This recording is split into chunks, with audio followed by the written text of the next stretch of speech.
Hello students, welcome to the next session of economics. We are doing the chapter rural development. So the topic which we are going to discuss today is diversification in agriculture, and we were discussing this topic previously also. So agriculture is the backbone of Indian economy, and major proportion of the workforce of the country depends on agriculture. So the point we were discussing was the need for diversification arises from the fact that why we are looking for the other sources apart from the agriculture. The first reason is there is greater risk in depending exclusively on farming for livelihood, and the second reason was to overcome poverty. Expansion of work areas, gainful employment in new areas is also required. So diversification towards new areas is necessary not only to reduce the risk from agriculture sector but also to provide productive sustainable livelihood options to rural people. There are two aspects of diversification. So here we are discussing that we should need some productive sustainable livelihood options like which will sustain for longer period of time, and rural people will get the employment from those sources. So we can diversify, or we can categorize that diversification in two categories. The first is diversification of crop production, and the other is diversification of productive activities. In diversification of crop production, if we are changing in cropping pattern, like we are changing from the traditional approach of cropping, like we have started doing the cropping of something else than other than the grains like cotton, jute, sugarcane, peppermint, bananas, flowers. So this is the diversification of crop. The second is your diversification of productive activities, such as if you'll start doing some peoples or engaging in other agricultural works like livestock or poultry or fishery. So this will also be a source of uh, employment for them. So in this we have gone through the previous day about the diversification of crop production and the diversification of production activities employment. Today, the topic we were going to discuss is we have discussed the previous session. What we'll do is the diversification of production activity. Let's read it. As agriculture is already overcrowded, a major proportion of the increasing labor force needs to find alternate employment opportunities in other non-farm sectors. बहुत ज़्यादा pressure है आज के time में agriculture पर fields में। सो आज ज़रूरत है दूसरे ऑप्शंस को एक्सप्लोर करने की जहाँ पे लोगों को एम्प्लॉयमेंट मिल सकता है। वो कहाँ पर होगा? नॉन फार्म सेक्टर्स में। तो some sub sectors are dynamic like as they have sufficient infrastructure to grow, while other subsectors have the potential but do not have sufficient infrastructure to develop, as they are in subsistence low productivity positions. So what are these? These are like the dynamic subsectors include agro procession industries like food procession industries, leather industries, tourism, etc. And those subsectors which have the potential but seriously lack infrastructures. Other support include traditional home-based industries like pottery, crafts, handlooms, etc. So we have discussed कि we can go for other options apart from farming, like we can go for processor industry, leather industries, tourism industry for the incomes and for creating the employment. And on the other hand, if we're going for the subsectors like pottery business is there, crafts is there, handlooms are there, they can also, we can engage here the population in employment and their income will increase in these sectors, and as they started earning more, the areas will develop. Majority of rural women find employment in agriculture, while men in rural areas used to look for non-farm employment. In recent times, women have also begun looking for non-farm jobs. अब उन्हें भी क्या लगता है? They should go outside from home and to do some other jobs apart from the doing just working as a farm laborer. We have the example of case study of Tamil Nadu women in agriculture, Tanva. Tamil Nadu Women in Agriculture, Tanva, is a project initiated in Tamil Nadu to train women in latest agriculture techniques. It includes women to actively participate in raising agriculture productivity and family income. At a farm women's group in Trichurapalli run by Anthony Mill, trained women are successfully making and selling vermicomposted and earning money from the ventures.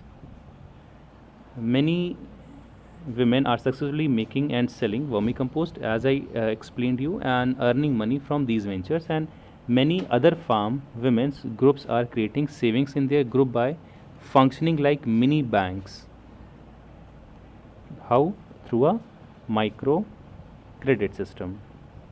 With the accumulated savings, they promote small scale household activities like they are doing mushroom cultivation, they are doing soap manufacturing, doll making, or other income generating activities.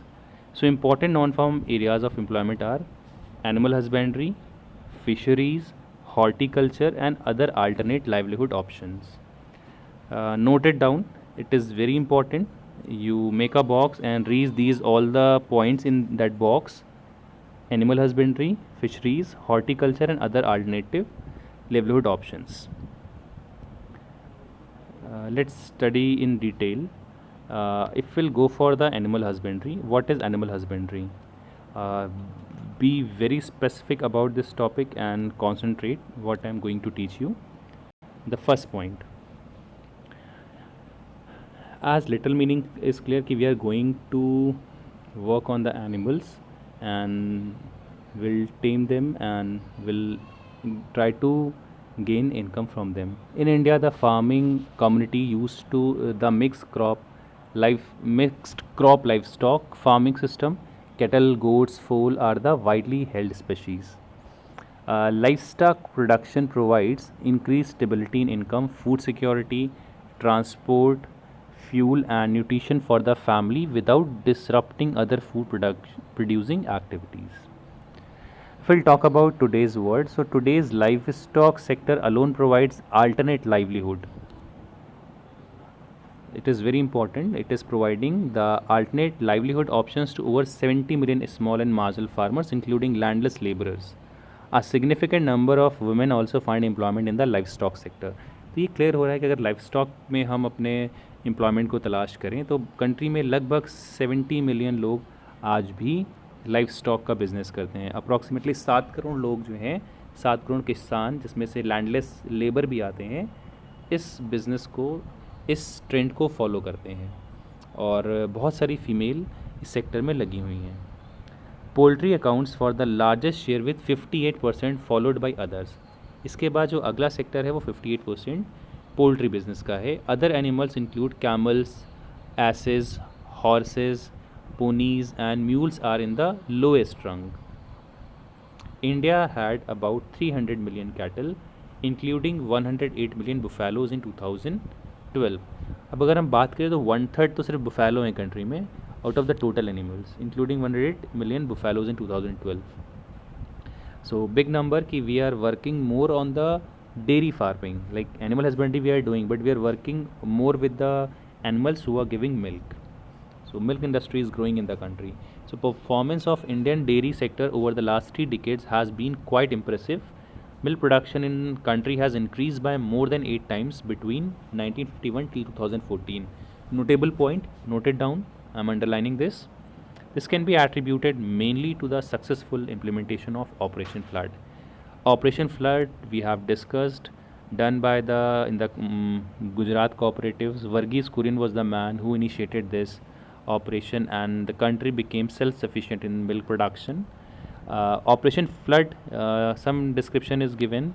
It is important. You should note it down. It can come in examinations.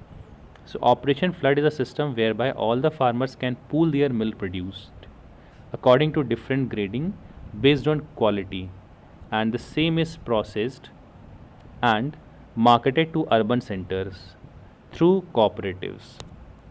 In this system, the farmers are assured of a fair price and income from the supply of milk to urban markets. Gujarat state is held as a success story in efficient implementation of milk cooperative, which has been emulated by many states. Now the very important and the last point is here: meat, eggs, wool and other byproducts are also emerging as important productive sectors for diversification. So above we have discussed about the animal husbandry. Out of that, majority about 300 of million cattles, 108 millions are buffalo. And in the past 50 years, or we can say in our country, the production of milk uh, 8 times increased. A big number, a very we can say notable improvement is there, and this was possible through the Operation Flood, and it was started in the Gujarat with the help of milk cooperatives. So apart it, we can also look for, if you are looking for non-farm activities or the diversification from the agriculture, we can go for meat, eggs, wool, and other byproducts. Okay, students. So I'll discuss the next points with you in the next session, like fisheries are there and other remaining sections. Okay, students. So see you in the next session.